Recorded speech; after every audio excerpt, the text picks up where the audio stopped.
fundamental, agradeço de coração, vocês poupam o pescoço, facilitam a nossa vida. Amém? Meus amados, sem mais delongas, antes de iniciarmos, quero reconhecer, alguém nos visita hoje pela primeira, segunda vez, levante sua mão, bem alta, algum visitante, temos um senhor, uma senhora ali atrás, que a igreja os receba com uma calorosa salva de palmas para Jesus, amém? Cumprimente, os abraçam, sintam-se à vontade, aqui é a casa de Deus, aqui é a sua casa, você tem total liberdade para adorar Deus nesse lugar, amém? Sejam muito bem-vindos, os diáconos auxiliares vão entregar um presentinho, uma lembrancinha da nossa igreja, que Deus vos abençoe rica e abundantemente, amém? Meus amados, sem mais delongas, eu quero te convidar a abrir em Apocalipse capítulo 3, versículo de número 13. Apocalipse. Você sabe que tem gente que tem medo de Apocalipse? Eu conheço uma vez uma pessoa aqui da igreja, inclusive, que era da igreja, falou, tenho medo, eu não leio. Dá medo? Gente, Apocalipse é um livro tão emblemático. Foi o primeiro que eu me debrucei quando me converti. Capítulo 3, versículo de número 13. Vai falar da volta de Cristo, do momento que a igreja anseia. Do princípio do fim, das coisas que haverão de acontecer, coisas que nós precisamos saber, ficar atentos, porque Jesus está voltando, isso é real. É só você ler Apocalipse, é só você ler outras profecias, e você vai identificar que Jesus está voltando, o tempo urge. Apocalipse, capítulo 3, versículo 13, se você achou e assim puder, senta-se à vontade para se colocar de pé. Quem não achou Apocalipse diz misericórdia, Senhor, porque... Meu Deus do céu, não achar Apocalipse, Apocalipse capítulo 3, versículo de número 13. Amém? Vamos lá? Assim diz a palavra do Senhor. Quem tem ouvidos, ouça o que o Espírito diz às igrejas. Ao anjo da igreja em Laodiceia escreve, estas coisas diz o Amém, a testemunha fiel e verdadeira, o princípio da criação de Deus. Conheço as tuas obras, que nem és frio nem quente. Quem dera fosses frio ou quente. Assim, porque és morno, e nem és quente nem frio, estou a ponto de vomitar-te da minha boca. Pois dizes, estou rico e abastado, não preciso de coisa alguma, e nem sabes que tu és infeliz. Sim, miserável, pobre, cego e nu. Vamos orar, Pai amado, em nome de Jesus. Eis aqui uma pequena porção da tua preciosa palavra. Deus, pequena porção essa que tem poder de curar, de libertar, de transformar vidas. Então, Deus, clamamos nessa noite que não seja diferente. Vem com o teu Espírito Santo, enche mais e mais esse lugar. Deus, nós repreendemos em nome de Jesus toda a barreira, tudo aquilo que se levanta contra a compreensão da tua palavra, contra a pregação da tua palavra. Deus, levamos as nossas mentes cativas a ti nessa noite. Declaramos, Senhor, queremos ouvir a tua voz, queremos reconhecer a tua voz aqui nessa noite, nos dando a direção, nos mostrando, Deus, aquilo que precisamos fazer, abrindo os nossos olhos, Deus, para podermos te contemplar, para podermos reconhecer a tua glória nas nossas vidas. Tira toda a cegueira espiritual, abre os nossos olhos, desperta-nos nessa noite. É o que te pedimos e fazemos agradecidos em nome de Jesus. Amém. Amém. Glória a Deus. Pode tomar seu assento. Meus amados, Jesus escreve uma carta à igreja em Laodiceia. E essa carta de todas é a mais severa. Não tem um elogio, críticas ferrenhas. É uma carta dura.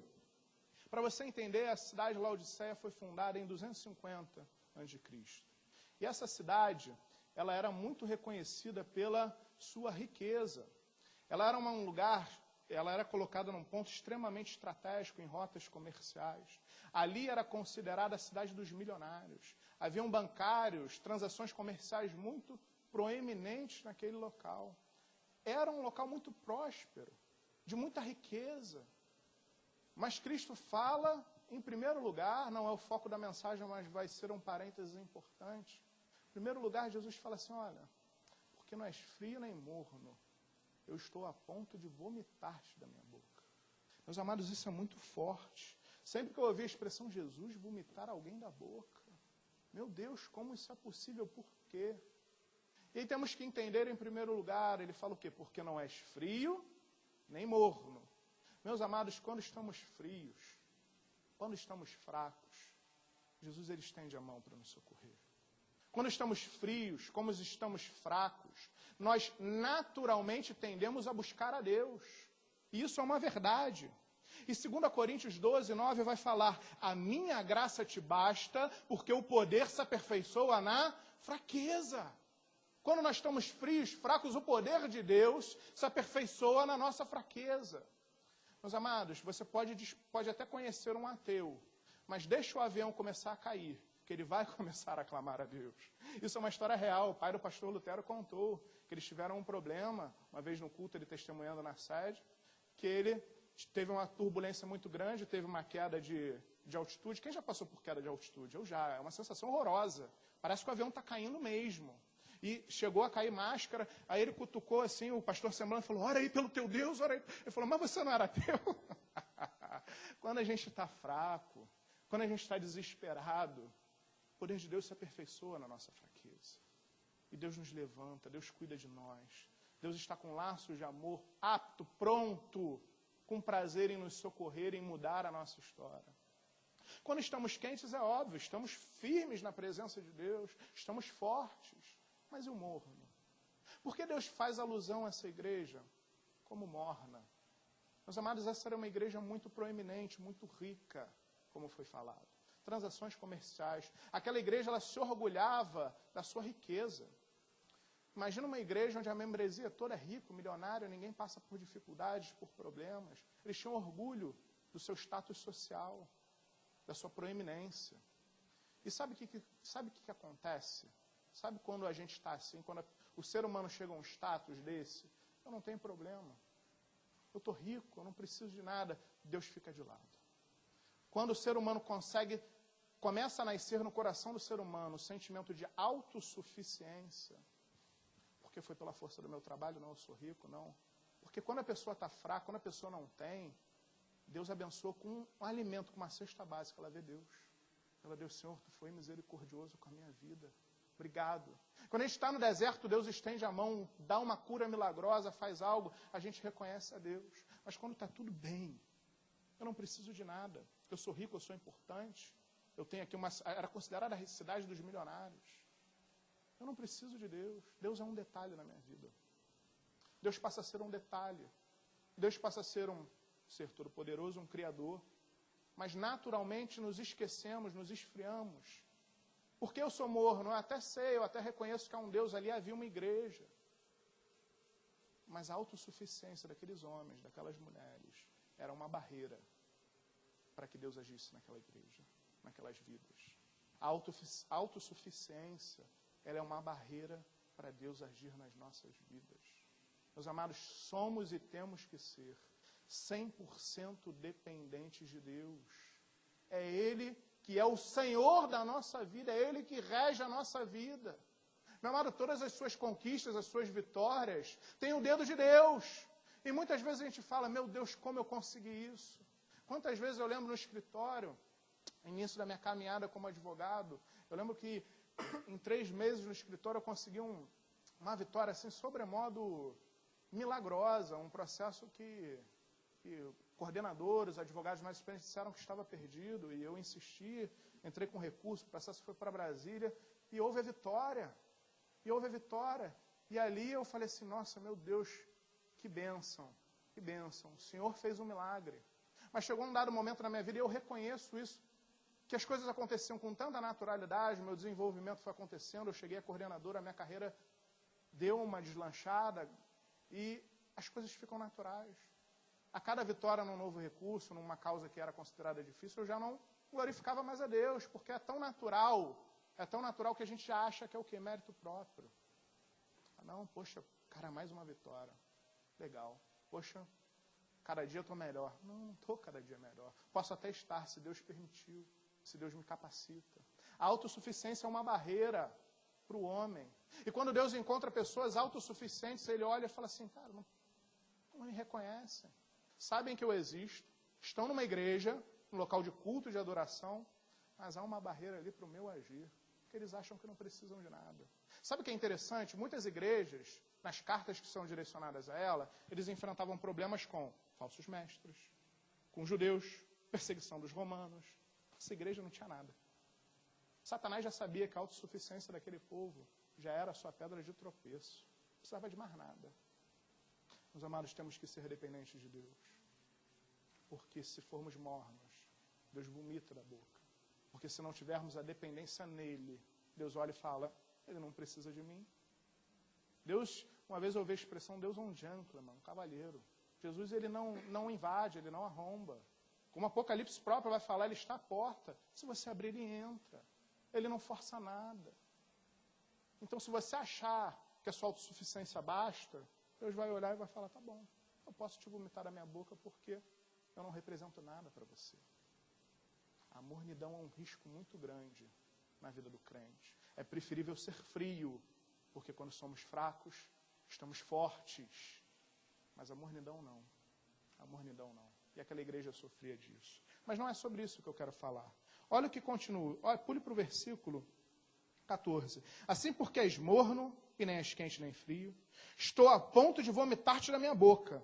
Pois dizes, estou rico e abastado, e não preciso de coisa alguma, e nem sabes que tu és infeliz, sim, miserável, pobre, cego e nu. Meu Deus. O que eu quero falar nessa noite é sobre uma dessas adjetivos que Cristo fala para aquela igreja. Quando ele declara que aquela igreja era cega. Quero pregar nessa noite sobre cegueira espiritual. Meus amados, temos que despertar e entender que os nossos olhos naturais são limitados. Que enxergar a vida com os nossos olhos que Deus nos deu não basta. Porque existe um mundo espiritual que nos cerca. Existem situações que nós precisamos enxergar com olhos espirituais para discernirmos, para compreendermos, para visualizarmos. Meus amados, existe uma guerra. Efésios 6,12 vai dizer, porque a nossa luta não é contra o sangue, nem contra a carne, mas contra principados, potestades, devoradores desse mundo tenebroso, forças espirituais do mal, vírgula, nas regiões celestiais. E eu quero te mostrar aqui o risco da cegueira espiritual. Os problemas que a cegueira espiritual trazem para as nossas vidas. Quer ver? Volte um pouquinho, vai no Evangelho segundo Lucas, capítulo de número 24. Evangelho segundo Lucas, capítulo de número 24, versículo de número 13.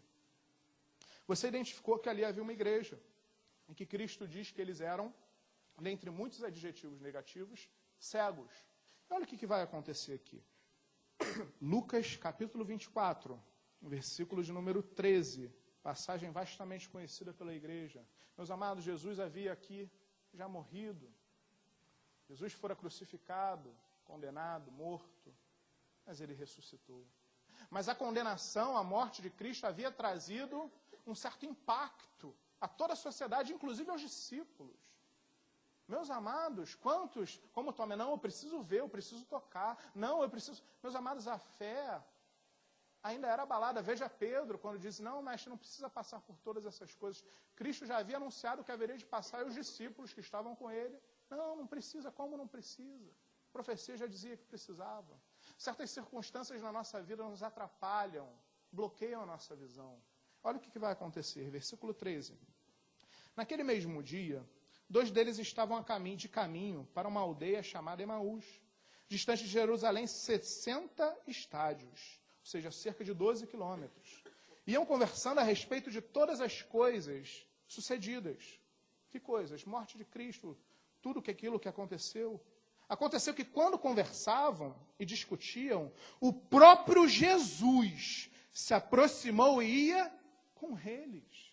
Mas eles estavam conversando sobre tudo aquilo que está acontecendo. Aí Jesus, chega ali do lado, começa a conversar com eles, começa a caminhar com eles. Jesus estava ali, do lado deles, eram discípulos, pessoas que sabiam quem era Jesus. E olha o que acontece. Versículo de número 16. Os seus olhos, porém, estavam como que impedidos de o reconhecer. Meus amados, muitas vezes nossos olhos estão como impedidos de reconhecer Jesus nas nossas vidas. Porque vem a tempestade, vem a turbulência, vem o problema, vem o caos. E, meus amados, a nossa fé abala. A nossa fé entra em colisão. E como é difícil enxergar Jesus no meio do desemprego. E como é difícil enxergar Jesus em meio ao caos.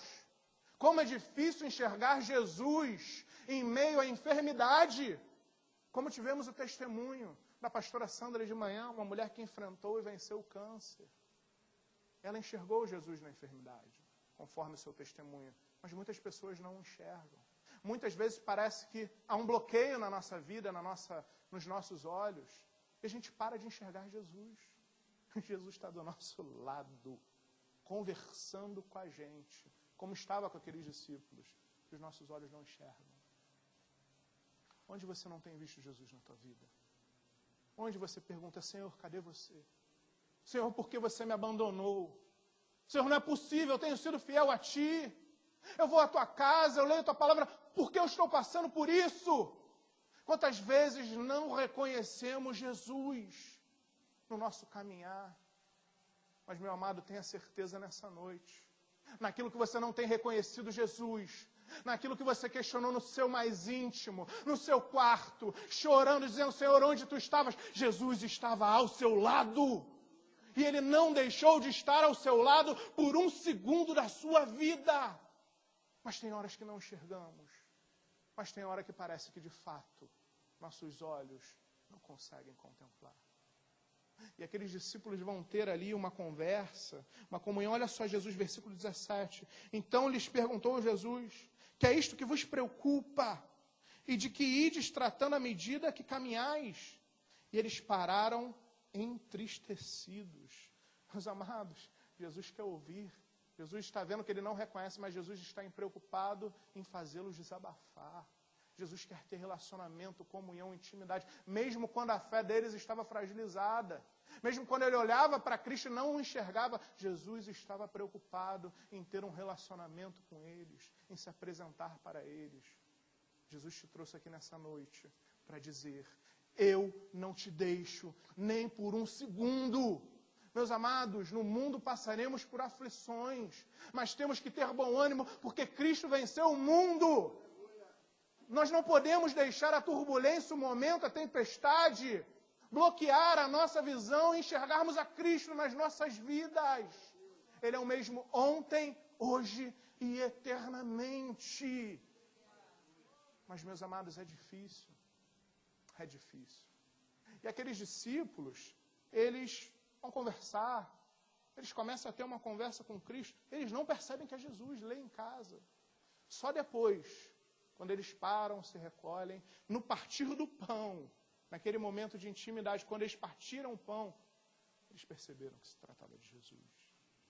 Meus amados, a cegueira espiritual, ela nos impede de enxergar Cristo muitas vezes na nossa vida. A cegueira espiritual, como haveremos de ver, muitas vezes impede de enxergarmos realmente as circunstâncias que nos cercam. Porque muitas vezes nos desesperamos ao vermos um problema. Meu amado, se você não enxergar a Cristo nesse problema, o desespero vai tomar conta de você. Não adianta. Não adianta. Eu quero orar e eu creio que você veio aqui nessa noite para que essa cegueira espiritual não te acometa. E se você estiver no momento de cegueira espiritual, meu amado, você vai ver a diferença que é quando os teus olhos espirituais despertarem. E a cegueira espiritual, ela não é exclusiva para o crente, tá? Não é. Você sabia? Aquele que não crê ou aquele que não caminha com Cristo, ele também sofre uma cegueira. Você quer ver? Isso aqui já levaram o evangelho para tantas pessoas. Evangelizaram, insistiram, pregaram, abriram as escrituras, mostraram a verdade, e parece que a pessoa não enxerga. Já não passaram por isso? Acho que creio que todos. Olha o que a Bíblia vai dizer. 2 Coríntios, avança um pouquinho. 2 Coríntios, capítulo de número 4, versículo de número 3, falando sobre cegueira espiritual agora na vida daquele que ainda não reconhece a Cristo, daquele que ainda não aceitou a Jesus como seu único e suficiente Salvador. Algo acontece com essas pessoas. 2 Coríntios, capítulo 4, versículo de número 3. Olha o que Paulo escreve àquela igreja.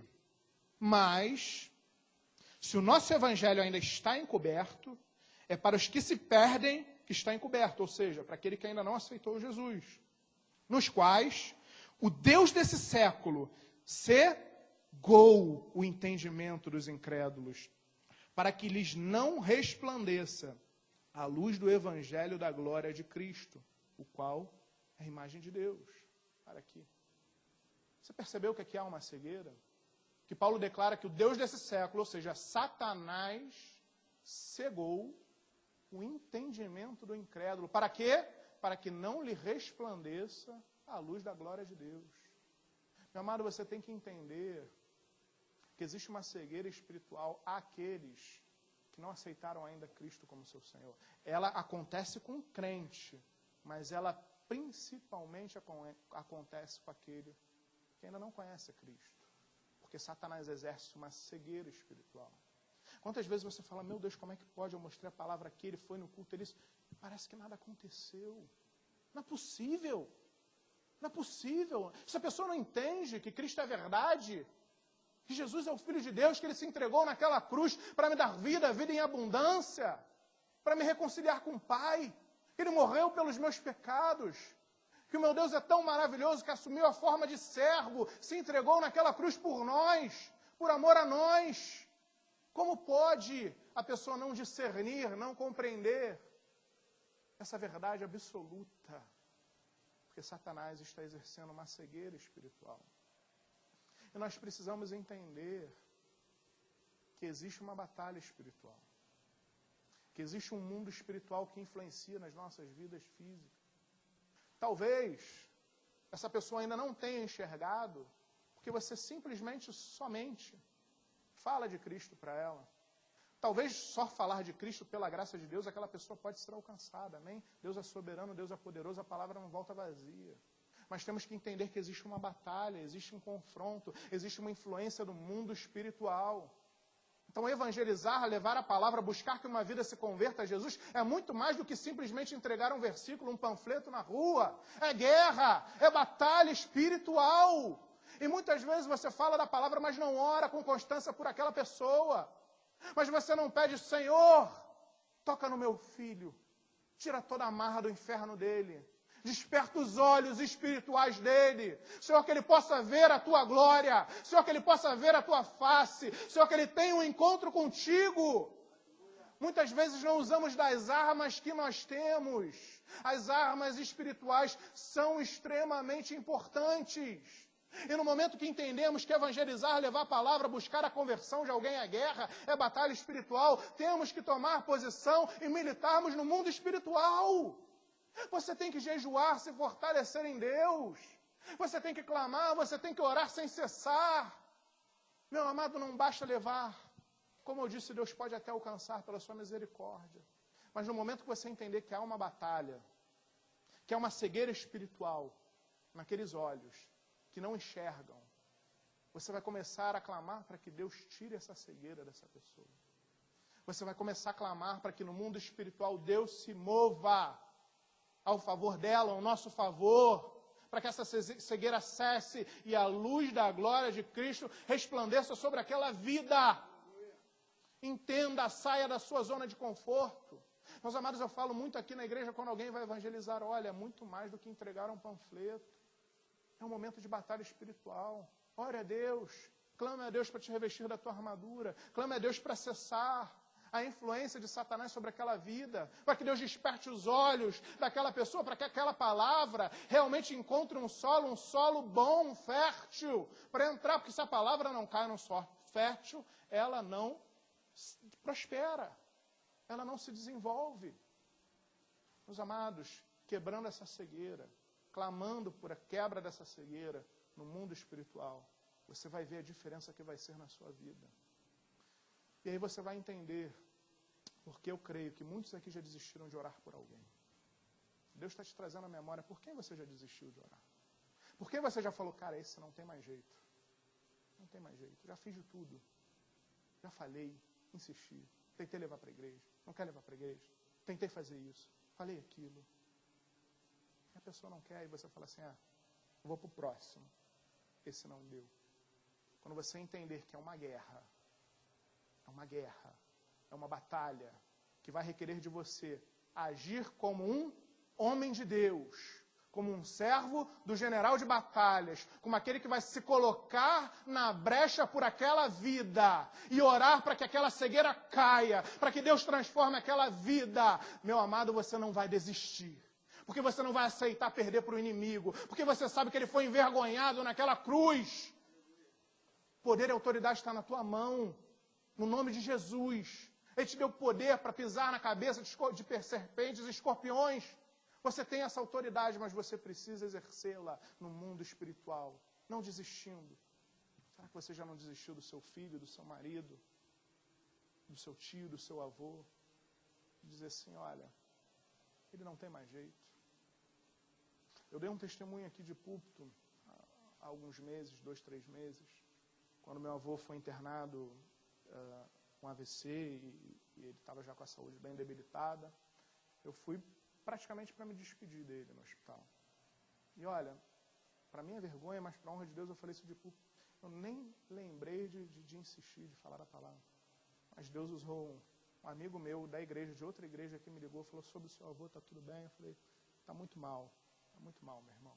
Ele falou assim, varão, não desiste dele não. Leva a palavra para ele. Fala de Jesus para ele. É guerra espiritual, a batalha não desiste. Não desiste dele, pode ser a tua última oportunidade.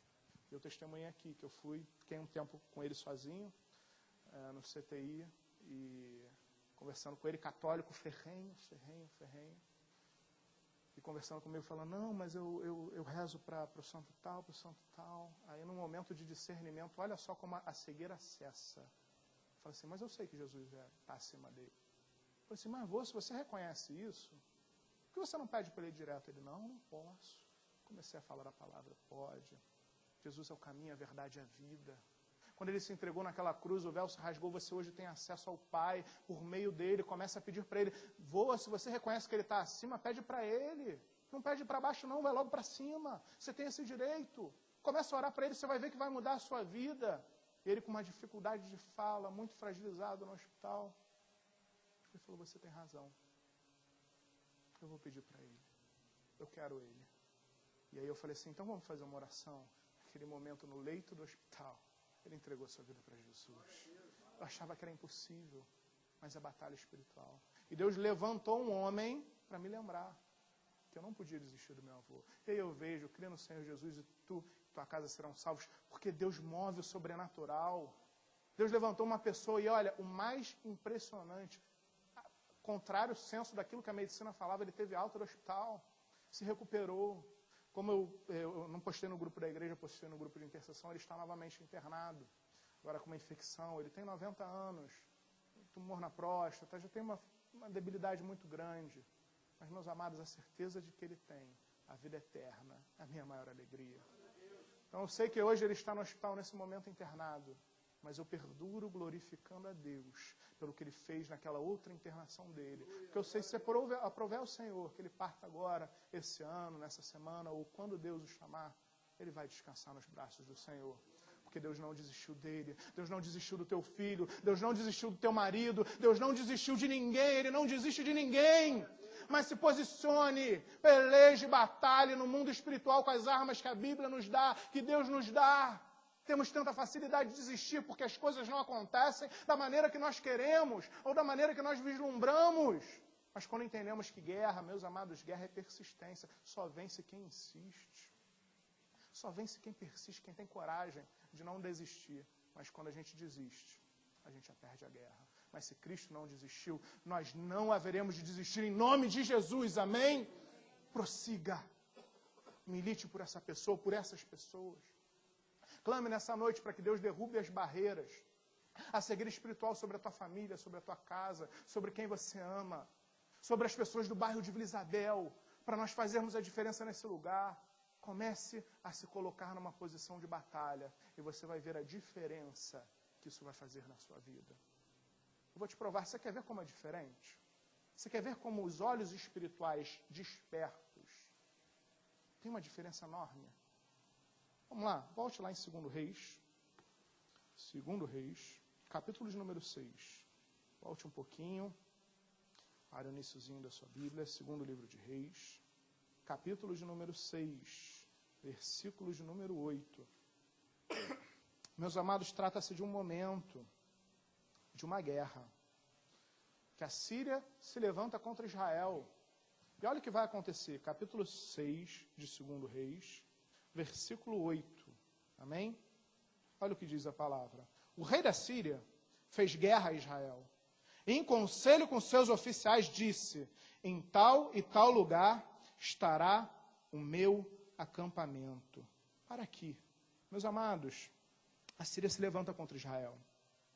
Eles vão, se reúnem lá em Dotã e cercam a Israel. Cercam para destruir aquele lugar. Olha o que a Bíblia fala, pule para o versículo de número 14. Pule para o versículo de número 14. O tempo urge. Israel foi cercada. Olha o que acontece. Então, enviou para lá cavalos, carros e fortes tropas. Chegaram de noite e cercaram a cidade. Você vê, ó, cavalos, carros e fortes tropas. Cercaram a cidade. Meus amados, cercaram. Era cavalo, era carro, era tropa. Meus amados, o cenário era caótico. Caótico. E olha o que acontece, versículo 15. Tendo se levantado, mas para que você entenda, só que ali havia uma diferença naquele lugar. Existia uma pessoa ali diferente. Existia um profeta, chamado Eliseu. Aquele que eu preguei na semana passada, no domingo de manhã, você estava aqui, deve se lembrar, na passagem da mulher sunamita. Esse homem que pediu unção dobrada de Elias, um homem com uma visão espiritual, com discernimento, com poder sobremodo grande. Poder esse que a gente tem que almejar. Ele desejou ter o espírito dobrado. E lhe foi concedido. Autoridade e unção são coisas que nós podemos e devemos buscar de Deus mais e mais, como esse homem buscou. E ali havia um homem diferente. Um homem que conhecia, que conseguia olhar além do que os olhos naturais enxergavam. E olha a diferença. Versículo 15. Tendo se levantado muito cedo, o moço do homem de Deus, ou seja, o ajudante de Eliseu, e saído, eis que tropas, cavalos e carros haviam cercado a cidade. Então o seu moço lhe disse, ai, meu senhor, que faremos?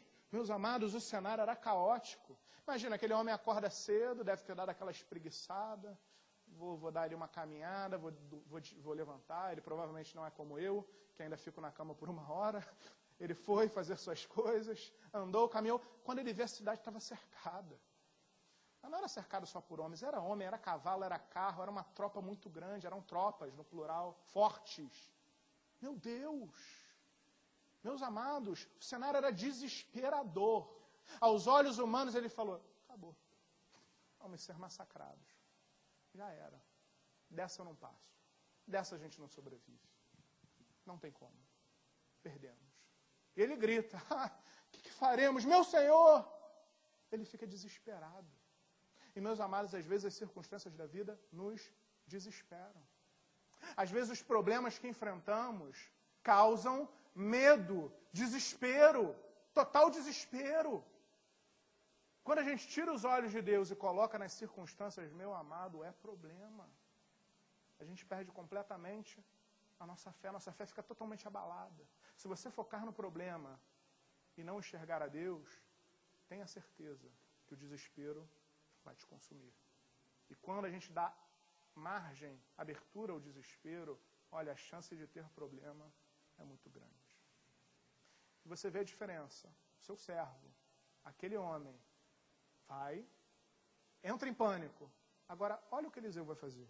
Olha o que ele vai falar. Versículo de número 16. Ele respondeu, então Eliseu, foi, despertou e falou, ele respondeu, não temas, porque mais são os que estão conosco do que estão com eles. Para aqui. Imagina para o moço de Eliseu. Tá doido? Cara, tem carro, tem cavalo, tem tropa, a gente está cercado. Você está maluco? Você acordou agora, está sonhando ainda? Acho que você estava sonhando, cara. Não é possível.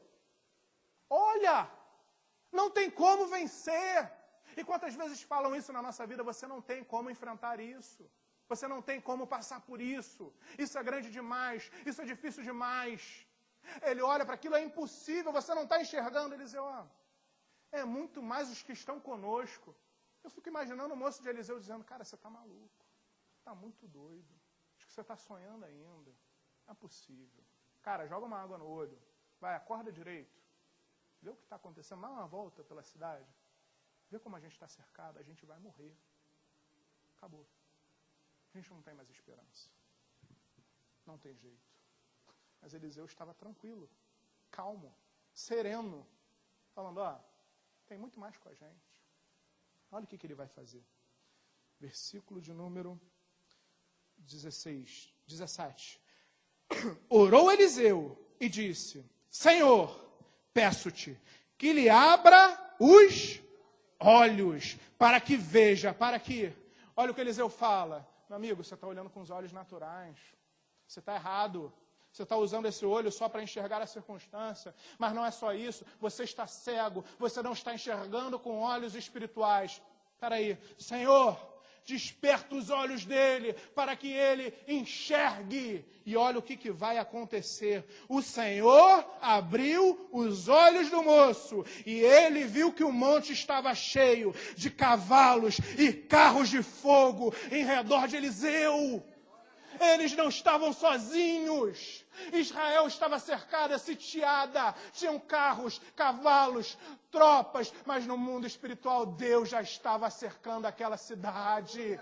Eles não estavam sozinhos. Aquela batalha não seria vencida com armas humanas. Aquelas batalhas somente seria vencida no mundo espiritual. E Eliseu, um homem que enxergava além, um homem que enxergava mais, pediu para que Deus intercedesse, orasse, para que a cegueira espiritual daquele homem caísse. E quando a cegueira espiritual do seu moço secou, ele enxergou carros e cavalos de fogo, porque o nosso general de batalha é Deus, e ele não desiste de nós. A tua peleja é a peleja de Deus. E no momento que entendemos isso, e no momento que passamos a olhar com olhos espirituais, meu amado, a gente tira o olho da circunstância e a gente coloca os olhos em Deus. Quando começamos a olhar com olhos espirituais, a gente não vê o tamanho do problema, a gente vê o tamanho do nosso Deus. Quando Deus abre os nossos olhos espirituais, a gente enxerga muito além. Muito além. Meu amado, esse problema que você está enfrentando, Deus já guardou a tua vida. Deus tem carros e cavalos de fogo ao teu redor te protegendo. E o inimigo não vai tocar na sua vida. Ele só pode tocar se Deus permitir. Mas saiba que Deus peleja a tua causa, que Deus não desistiu de você, que Deus é contigo. Não desista. Tira os olhos da circunstância e fite seus olhos tão somente em Deus.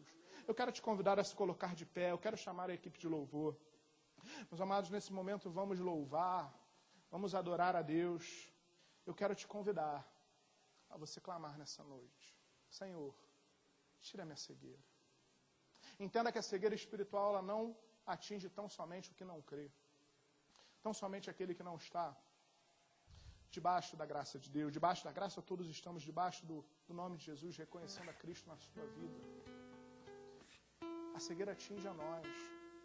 Aqueles discípulos de Emaús olharam para todo aquele cenário adverso, caótico.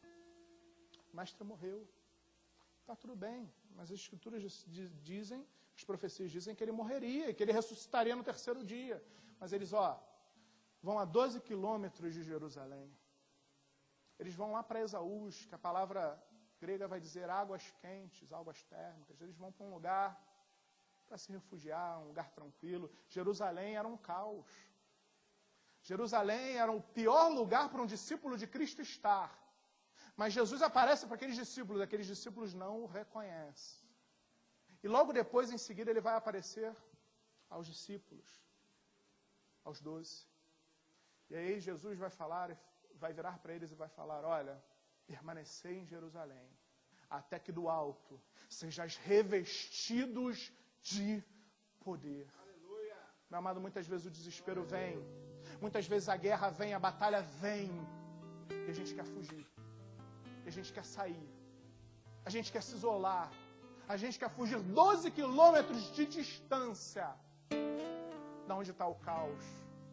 Mas, meu amado, quando a cegueira espiritual cessa, eu não olho para o caos que está em Jerusalém. Quando a cegueira espiritual cessa, eu olho para a mensagem de Cristo que diz: permanecei em Jerusalém, até que do alto sejais revestidos de poder. A garantia que Cristo, que aqueles homens seriam revestidos de poder, era no meio da guerra, era no meio do caos, era no meio da situação adversa.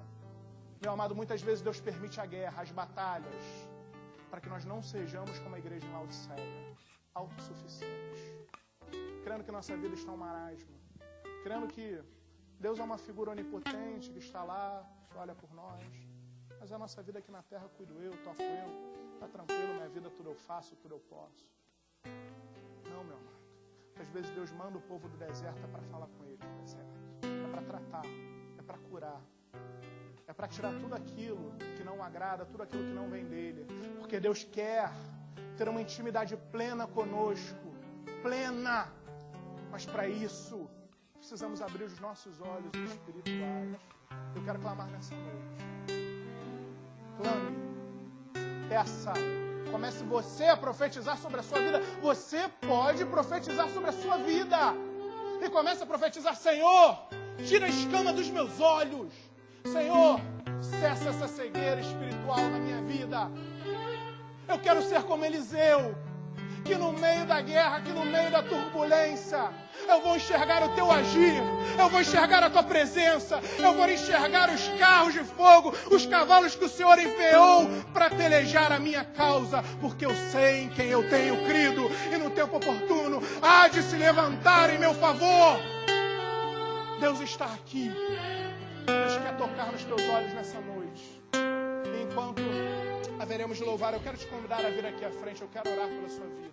Eu quero impor as mãos sobre a tua vida e declarar para que essa cegueira espiritual cesse. Meus amados, não acho que você está imune a essa cegueira. Os discípulos não estavam.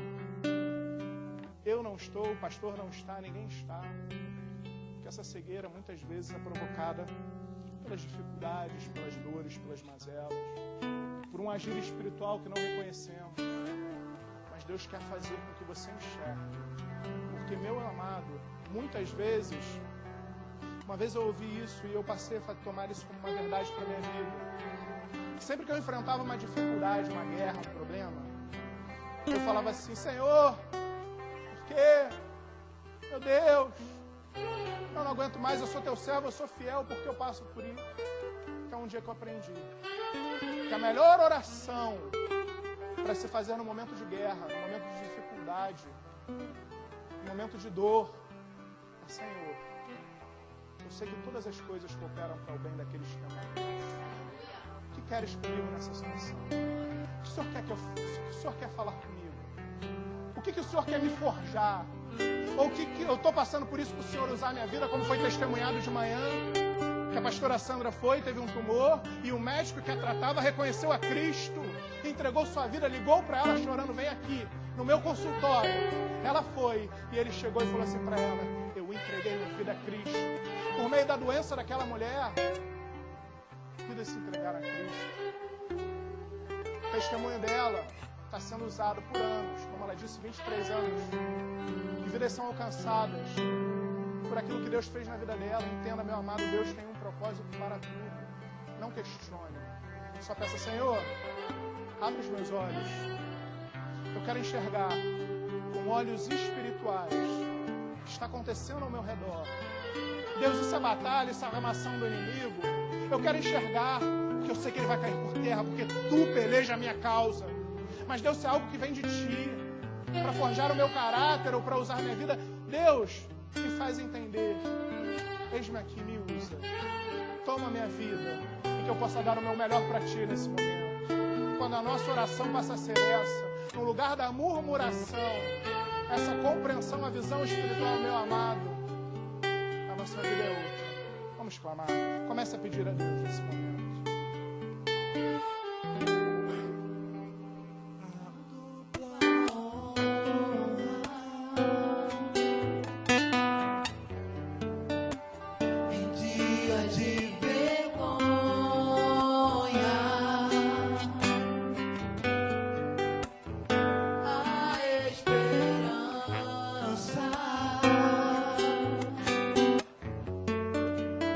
Em tempo de guerra que está te cercando. Clame para Deus, abrir os olhos.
Coloque a mão no seu coração.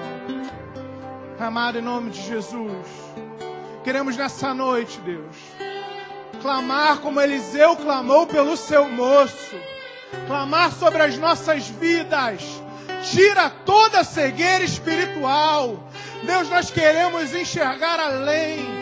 Deus, não queremos limitar a nossa visão aos olhos naturais. Nós queremos contemplar o mundo espiritual.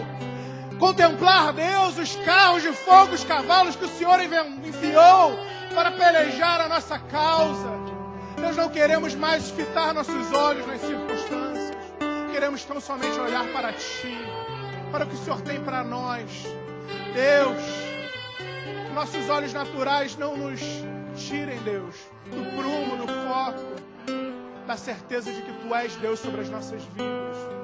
Nós não queremos ser como aqueles discípulos em Esaú, que o Senhor estava ao lado, conversando, mas eles não enxergavam a Ti, porque, Pai, as circunstâncias da vida muitas vezes impedem, muitas vezes nos dificultam de enxergar a Tua presença, de enxergar que o Senhor está caminhando conosco, de que o Senhor está ao nosso lado. Pai, eu quero Te pedir em nome de Jesus para aqueles que não Te conhecem, em nome de Jesus, na autoridade que há no nome de Jesus, caia por terra toda a cegueira espiritual. Deus, todo agir do inimigo, aquela cegueira que 2 Coríntios fala, que Satanás implementou, nós clamamos como igreja, nós repreendemos no nome de Jesus. Tira toda a cegueira do meu marido, do meu filho, do meu neto, do meu sobrinho, dos meus avós, da minha casa. Deus, eu não aceito o agir do inimigo, porque eu sei em quem eu tenho crido. Deus, em nome de Jesus, nos constitui como soldados que hão de pelejar essa batalha, essa guerra, sem desistir. Pode demorar, Pode não ser do nosso jeito. Pode não ser no nosso tempo. Mas, Deus, nós cremos que se perseverarmos nessa batalha, discernindo que há uma guerra espiritual e clamando para que no mundo espiritual, Deus, usando das nossas armas, nós sabemos que a vitória é certa, no nome de Jesus. Toma a vida dos nossos pais, dos nossos irmãos, dos nossos filhos. Cancela, anula essa cegueira. E, Deus, que possamos declarar: eu e minha casa servimos ao Senhor. Porque quando essa cegueira encerrar, quando meu filho, quando minha filha, quando meu marido não mais enxergar a cegueira do inimigo, enxergar a tua glória resplandecendo, meu Deus, minha casa será diferente, a minha vida será diferente, a minha família será diferente. Deus, toma vidas nessa noite, enche de autoridade, de poder e de perseverança e de fé para continuarem pelejando por essa causa, até que essa vida se converta, até que essa vida se renda a Ti, Senhor. Igreja ainda de olhos fechados, eu quero te fazer 2 convites nessa noite. Amado, o primeiro convite é que você pode ter entrado aqui, você entrou aqui, né, por essas portas, talvez falando: onde está Deus? Quem é Deus? Talvez você até creia que existe um Deus, existe algo sobrenatural, algo acima. Você olha para a terra, você olha para o mundo, você diz: realmente, isso não pode ter partido do nada. Meu amado, crer que o mundo se criou do nada é muito mais fé do que crer num Criador. É muito mais fé. É uma fé irracional, se assim eu posso dizer. Porque quando eu pelo menos creio que há um Criador, alguém que moveu do nada, criou algo do nada, porque, meu amado, para criar algo do nada, só sendo sobrenatural, só sendo poderoso, você olha e você diz: existe um Deus. Mas, meus amados, meu amado, talvez você esteja como aqueles discípulos de Esaú. Cristo está do seu lado, caminhando contigo, falando contigo. Talvez seus olhos estejam como se não pudesse ver. Você quer ver Jesus? Você quer enxergar Jesus? Você quer ter uma experiência? Talvez você vá na igreja e você diz: eu não entendo o que aquele povo faz lá. Eles insistem tanto, e na igreja quarta, culto domingo, é isso, aquilo. E eles têm tanta felicidade, tanto prazer.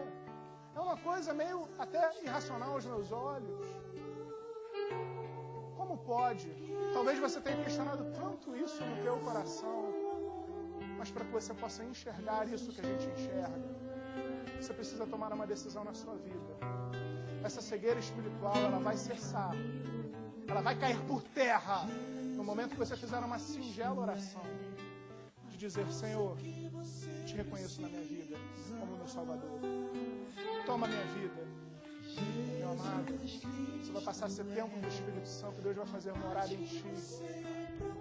E você vai enxergar o que nós tanto amamos, o que nós não negociamos, aquilo que mais temos prazer, que é estar na casa de Deus, ouvindo a palavra de Deus, na presença de Deus. Mas essa é uma oração que você precisa fazer. E Deus te convida nessa noite: faça essa oração. Ele quer abrir os seus olhos. Se você quer essa oração, declarar Jesus na sua vida, enxergar Ele que está ao seu lado, mas você quer contemplá-lo, levanta sua mão direita bem alta. Só quero fazer uma oração com você. Glória a Deus pela sua vida. Levante sua mão bem alta. Jesus está aqui. Ele quer falar contigo. Ele quer dizer: filho, abre os teus olhos. Eu estou do teu lado. Estarei até a consumação dos séculos. Mas você não tem enxergado a Cristo ainda por conta dessa cegueira. Toma uma atitude nessa noite. Diz assim: eu não quero, eu quero enxergar. Dá essa oportunidade. Apocalipse 3:20 diz: eis que estou à porta e bato. Aquele, porém, que ouvir a minha voz e abrir a porta, eu entrarei na sua casa e ceiarei contigo. Ele está na porta da tua vida, dizendo: eu quero entrar, ouve a minha voz. Eu quero te fazer mais esse convite. Levanta a sua mão, eu quero orar pela sua vida. Sua mão direita bem alta, uma simples oração. Não permita que o inimigo te constrange. sobre aquilo que vão falar sobre a tua vida. Talvez você já tenha entregue a sua vida a Jesus outrora, mas reconheça que se desviou da verdade, do caminho, que os devaneios, que as dores desse mundo, que as mazelas, que as tempestades te tiraram da presença, da plenitude da presença de Deus. Você quer refazer essa aliança com Cristo. Você já confessou, mas você quer fazer essa aliança novamente. Levanta a sua mão direita bem alta. Eu quero orar pela sua vida. Não perca essa oportunidade. Cristo quer abrir os teus olhos nessa noite. Eu vou perguntar mais uma vez. Levante sua mão se você quer essa oração. Sua mão bem alta. Você que orou, meu irmão, vem aqui na frente. Eu quero orar pela sua vida. Vem aqui, meu irmão. Bate coração. Qual o seu nome? Júlio. Você repete uma oração comigo? Senhor Jesus, eu te recebo como meu único e suficiente Salvador. Suficiente Salvador. Entra agora na minha vida. Perdoa os meus pecados. Escreve o meu nome no livro da vida, para nunca mais seja arriscado. Amado, em nome de Jesus, toma a vida do teu filho nas tuas mãos nessa noite. Vem agora com o teu Espírito Santo, enchendo a tua vida. Deus, juntando todos os cacos do vaso quebrado e fazendo um vaso novo. Porque a tua palavra diz que eis tu faz tudo novo. Eis que tu faz tudo novo e as coisas velhas já passaram. Meu amado, tudo aquilo que você fez de errado na tua vida, tudo aquilo que aconteceu, Jesus faz novo nessa noite. Todos os teus erros, tuas dúvidas, teus medos são lançados no mar do esquecimento. Hoje você tem novidade de vida. Toma essa tua vida nova e segue diante do Pai. Pai, abençoa, enche com teu Espírito Santo e fortalece a vida do meu irmão. Em nome de Jesus. Amém. E aí, se você crê nisso, Jesus, continue a clamar. A força que você precisa. Jesus Cristo é a paz que você procura. Eu quero te perguntar mais uma vez, mais alguém nessa noite quer receber a sua oração? Levante sua mão direita bem alta, o Espírito Santo está falando contigo. Mais alguém? Pai amado, muito obrigado, meu Deus. Muito obrigado por mais essa noite na tua casa. Muito obrigado por mais uma noite que as tuas misericórdias se renovaram nas nossas vidas. Que tua graça nos trouxe carinhosamente a esse lugar para tirar toda a cegueira espiritual, para que possamos enxergar além e contemplar aquilo que tu tens feito na nossa vida. Contemplar que o Senhor, em momento algum, quer seja na tribulação, quer seja na bonança, o Senhor está conosco, ao nosso lado. Abençoa as nossas vidas. Nós te louvamos, nós te adoramos e te agradecemos em nome de Jesus. Você crê nisso? Dê um amém? Uma salva de palmas para o Senhor, amém?